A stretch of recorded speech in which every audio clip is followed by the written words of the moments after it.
मरकुस अध्याय 3। सूखे हाथ वाले मनुष्य को चंगा करना। वे फिर आराधनालय में आए और वहां एक मनुष्य था जिसका हाथ सूख गया था, और वे यीशु को ध्यान से देखते रहे कि वह सब्त के दिन में उसे चंगा करता है कि नहीं, जिससे कि वह उस पर दोष लगा सके। और यीशु ने सूखे हाथ वाले मनुष्य से कहा, बीच में खड़ा हो।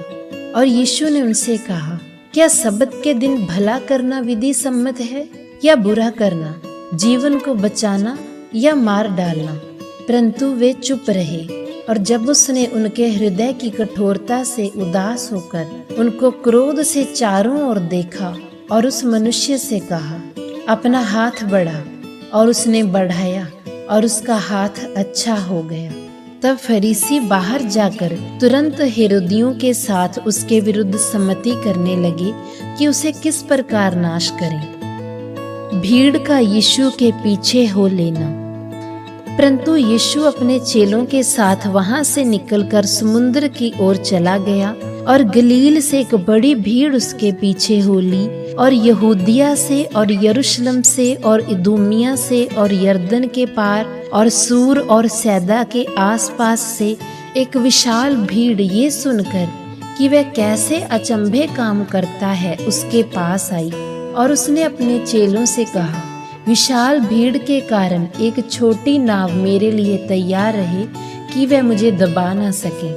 क्योंकि उसने बहुतों को चंगा किया था, इसीलिए जितने लोग रोग से ग्रसित थे उसे छूने के लिए उस पर गिरे पड़ते थे। और अशुद्ध आत्माएं भी जब उसे देखती थीं तो उसके आगे गिर पड़ती थीं और चिल्लाकर कहती थीं कि तू परमेश्वर का पुत्र है।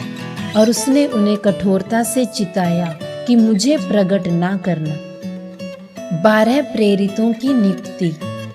फिर वह पर्वत पर चढ़ गया और जिन्हें वह चाहता था उन्हें अपने पास बुलाया, और वह उसके पास आए।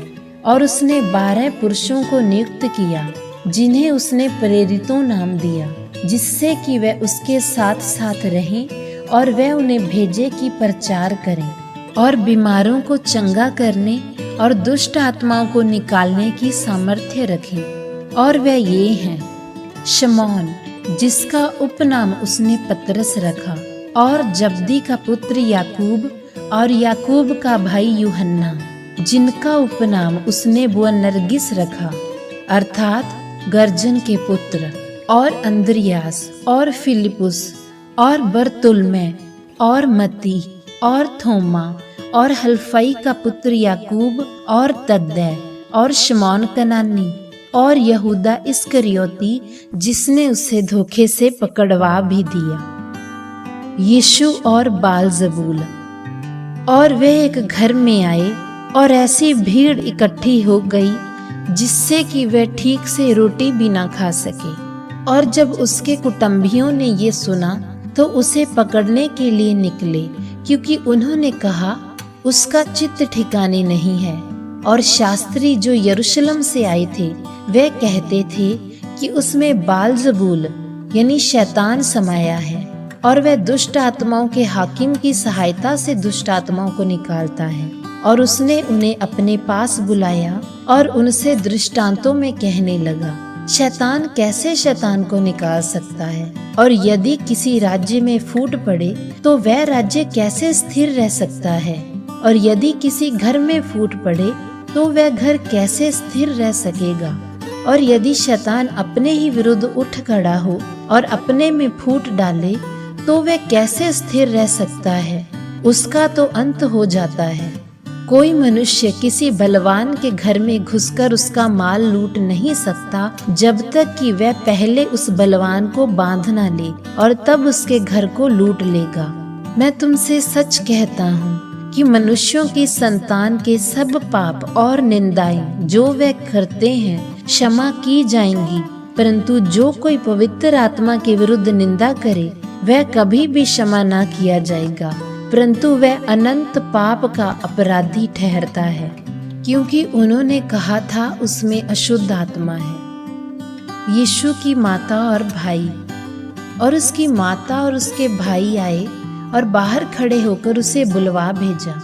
और भीड़ उसके आसपास बैठी थी और उन्होंने यीशु से कहा, देख तेरी माता और तेरे भाई बाहर तुझे ढूंढते हैं। और यीशु ने उन्हें उत्तर दिया, मेरी माता और मेरे भाई कौन हैं? और उन पर जो उसके आसपास बैठे थे दृष्टि करके कहा, देखो मेरी माता और मेरे भाई यहाँ हैं। क्योंकि जो कोई परमेश्वर की इच्छा पूरी करे वही मेरा भाई और बहन और माता है।